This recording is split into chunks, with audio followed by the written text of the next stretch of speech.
દેવી પૂજક જૂનો ઇતિહાસ.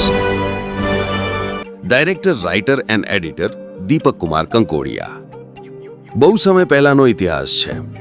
ઘણા જંગલો અને ઊંચા પર્વતોમાં એક વીર અને નિર્ભય સમાજ રહેતો હતો, જેનું નામ હતું વાઘહરી.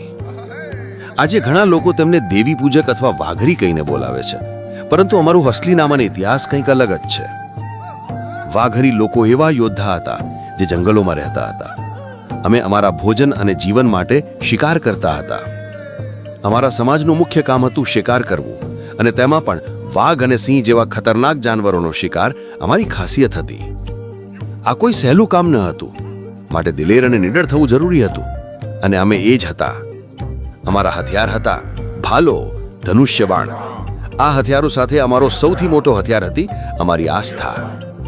અમે અમારી ઈષ્ટ દેવીઓ પર અડગ વિશ્વાસ રાખતા હતા.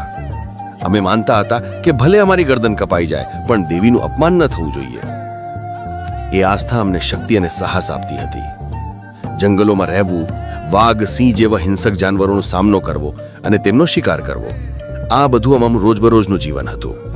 લોકો કહેતા, અરે, જે વાઘને હરાવે છે એ લોકો કેવી શક્તિ ધરાવતા હશે. અમે વાઘ અને સિંહ જેવા હિંસક પ્રાણીઓનો શિકાર અમારા જીવનના રક્ષણ માટે કરતા હતા. એ શિકારમાં અમારી બહાદુરી હતી, અમારી કલા હતી, દુષ્ટતા કે ખરાબી નહીં. એકવારની વાત છે, અમારા વિસ્તારની આસપાસના 2-3 ગામોમાં એક ખતરનાક માણસખોર વાઘ આવી ગયો હતો. તેણે ઘણા લોકોને મારી નાખ્યા હતા. ગામના લોકો ડરેલા અને ગભરાયેલા હતા. રાજાએ પોતાની સેના મોકલી, પણ સેના પાછી ફરી પણ નહીં આવી. રાજાનો મંત્રી બોલ્યો, મહારાજ, આ ખૂંખાર વાઘ સામે કોઈ નહીં ટકી શકે. એને હરાવી શકે તો ફક્ત જંગલમાં રહેતા કબીલાના યોદ્ધાઓ જ. રાજાએ કબીલાના લોકોને બોલાવ્યા અને કહ્યું, જે યોદ્ધા આ વાઘને મારી કાઢશે એ રાજ દરબારમાં ગૌરવ સાથે ઓળખાશે અને ઇનામ મેળવે છે. અમે બિલકુલ ડર્યા વગર એક ખતરનાક વાઘને એક જ દિવસમાં મારી નાખ્યો. જ્યારે અમે વાઘનો મૃતદેહ લઈને રાજાના દરબારમાં પહોંચી ગયા, રાજા ખુદચકિત થઈ ગયા. તે બોલ્યા, અરે, જ્યાં વાઘનું શૌર્ય પૂરું થાય છે ત્યાંથી તમારું શરૂ થાય છે. તમે સામાન્ય લોકો નથી, તમે તો વાઘને હરાવનારા છો, વાઘહરી. અહીંથી અમારા નામની ઉત્પત્તિ થઈ. વાઘ પ્લસ હરી એટલે વાઘહરી, એટલે કે વાઘને હરાવનારા. રાજા એટલો પ્રભાવિત થયો કે તેણે આદેશ આપ્યો, આ વાઘહરી યોદ્ધાઓને ગામની સીમાઓ પર વસાવો, જેથી જ્યારે કોઈ જંગલી જાનવર ગામ તરફ આવે ત્યારે એ જ આને રોકે અને શિકાર કરીને ગામની રક્ષા કરે.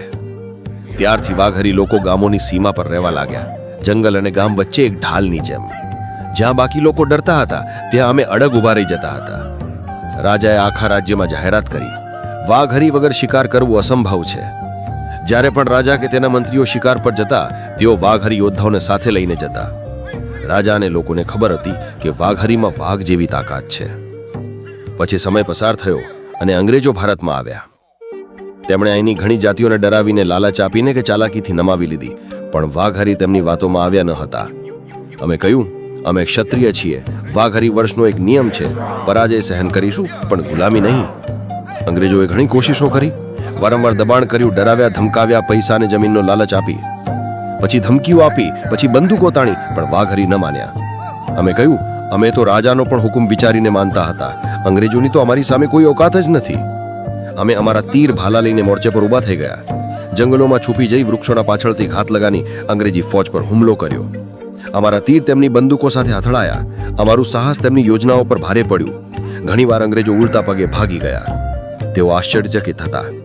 આ લોકો તો માણસ નથી, જાણે જંગલના વાઘ છે. આંખોમાં અગ્નિ, હૃદયમાં શૌર્ય, ગોળી કે સજા એમને ઝુકાવી નથી શકતી. ત્યાર પછી અંગ્રેજોએ ચાલ રમી, જે નમ્યા નથી તેમને અપરાધી જાહેર કરી દો. સન 1871માં આપરાધિક જનજાતિ અધિનિયમ હેઠે વાઘહરીને ક્રિમિનલ ટ્રાઇબ જાહેર કરી દેવામાં આવ્યા.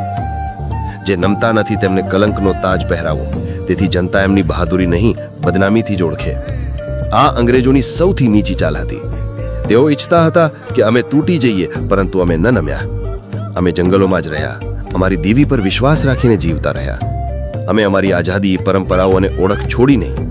અમે કહ્યું, જંગલો અમારા રક્ષક હતા, તીર ભાલા અમારા વચન હતા, અને અમારી ઈષ્ટ દેવી એ આસ્થા હતી, જેના આગળ તો મોત પણ નાની લાગતી હતી. પછી સમય બદલાયો, અંગ્રેજોનું રાજ ખતમ થયું. સન 1952માં ભારતની આઝાદી પછી આ અધિનિયમ રદ કરવામાં આવ્યો અને વાઘહરીને વિમુક્ત જનજાતિઓનો દરજ્જો મળ્યો. બસ પછી અમે ધીરે ધીરે ગામોમાં આવ્યા, મહેનત કરવા લાગ્યા, વ્યવસાય કરવા લાગ્યા, પણ સત્ય એ હતું, જે સમાજની રક્ષા અમે કરી હતી એ જ સમાજ આમાંથી ડરવા લાગ્યો હતો. લોકોએ અમારો સાથ આપવાનું બંધ કરી દીધું. અમારી સાથે ભેદભાવ થયો. ઘણા લોકોએ તો અમારી સાથે સંબંધ જોડવાનો પણ ઇનકાર કરી દીધો. અમારી મહેનત, અમારી ઈમાનદારી બધું એ એક કલંક પાછળ દબાઈ ગયું. અમારા નામ સાથે જોડાયેલું એ કલંક ક્રિમિનલ ટ્રાઇબ. અમે તેને ક્યારેય સ્વીકાર્યું નહીં, પરંતુ સમાજે અમને એ જ નજરથી જોયા. આજે હાલત એવી છે કે બીજા લોકો અમારા સમાજનું અપમાન કરે છે, અમારી બહાદુરી પર હસે છે. જ્યારે તેમના ઘરમાં કોઈ બાળક શરારત કરે છે, ડરપોક બને છે, ત્યારે તેઓ ગુસ્સામાં કહે છે, તું શું વાઘરી છે? વાઘરી જેવું મગજ છે તારું? તું તો નીકળ્યો વાઘરી. અમારા સમાજ માટે વાઘ સાથે લડવું ઇતિહાસ હતું, પરંતુ તેમના માટે હવે વાઘરીથી એક મજાક બની ગયું છે. અને સૌથી મોટું દુઃખ ત્યારે થાય છે જ્યારે આપણા જ સમાજના લોકો પોતાના બાળકોની જાતિ કહે છે, અમે વાઘરી છીએ, તો સામેવાળો હસવા લાગે છે, અરે તું વાઘરી છે?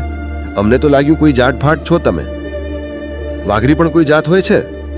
આ એ સમાજ છે જેના ગામોની રક્ષા અમારા પૂર્વજોએ વાઘોથી કરી હતી, પણ આજે એ જ સમાજ અમારી જાતિનું નામ સાંભળી જ હસે છે.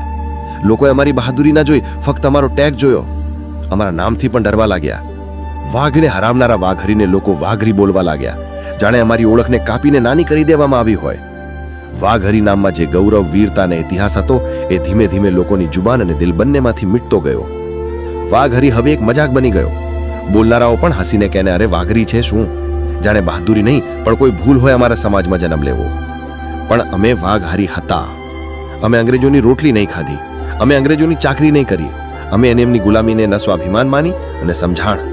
અમે ભાલા લઈને તેમની સામે ઊભા રહી ગયા. જે નમ્યા ગયા તેમને આજે સભ્ય સમાજ કહેવામાં આવે છે, અને જે અડગ રહ્યા તેમને ક્રિમિનલ કહેવામાં આવ્યા. તેમને જંગલીઓ, અપરાધીઓ, જંગલી જાતિ જેવા નામ અપાયા. અમે ગુલામી સ્વીકારી નહીં એટલે અમને સજા મળી, પણ ગર્વ છે સજા પર, કારણ કે એ અમારી આઝાદીની કિંમત હતી, શરમનું કારણ નહીં. અમે ક્યારે અમારી ઓળખ છુપાવી નહીં, પણ અફસોસ બીજાઓની નજરે અમને જોતા પહેલા અમારું નામ સાંભળીને જ નક્કી કરી લેતા કે અમે કોણ છીએ. પણ આજે સૌથી મોટી લડાઈ કોઈ બીજા સાથે નથી, પણ અમારી પોતાની તૂટેલી એકતા સાથે છે. અમે પહેલા એક સમાજ હતા, એક વિચાર, એક પરંપરા, એક જજ્બો. આજે અમે અલગ અલગ નામોમાં, જગ્યાઓના, બોલીઓમાં અને વિચારોમાં વહેંચાઈ ગયા છીએ. હવે સમય આવી ગયો છે કે અમે ફરીથી એક બનીએ.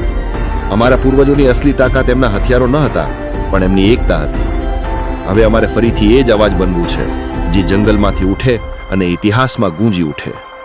અમે વાઘહરી છીએ અને હવે અમે ફરીથી એક થાશું. જય દેવી પૂજક.